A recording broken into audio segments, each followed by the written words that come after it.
ఇంట్లో మనకు తెలియకుండా కొన్ని చెడు సంఘటనలు కనుక జరుగుతున్నట్లయితే తప్పకుండా పితృదోషం ఉందని గమనించాలంటున్నారు పండితులు.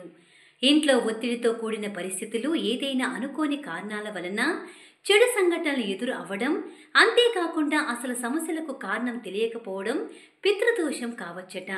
అదేవిధంగా అతిగా ఆలోచించడం, చిన్న చిన్న విషయాల గురించి ఎక్కువ ఆలోచించి అలవాటు తగ్గించుకోలేకపోవడం కూడా పితృదోషానికి సంకేతం. ఇంట్లో రావి చెట్టు పెరగడం అనేది మంచిది కాదని చెబుతుంటారు.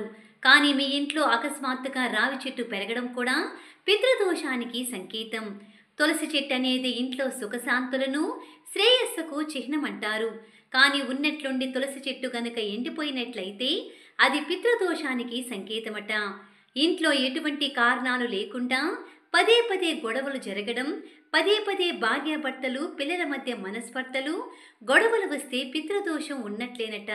అలాగే ఎప్పుడూ ఇంట్లో ఎవరితో ఒకరి ఆరోగ్యం బాగా లేకపోవడం, ఎలాంటి కారణాలు లేకుండా అనారోగ్య సమస్యలు దరిచేరడం, ఎప్పుడూ ఎవరో ఒకరు అనారోగ్య సమస్యలతో బాధపడడం కూడా పితృదోషమే కారణం. అదేవిధంగా ఆర్థికపరమైన నష్టాలు, ఇబ్బందులు, ఇంట్లో చికాకులు, గొడవలు జరగడం, ఇవన్నీ పితృదోషం వలన జరుగుతాయంటున్నారు పండితులు. అందుకే ఒకసారి మంచి జ్యోతిష్యుణ్ణి సంప్రదించి సలహా తీసుకోవాలంటున్నారు పండితులు.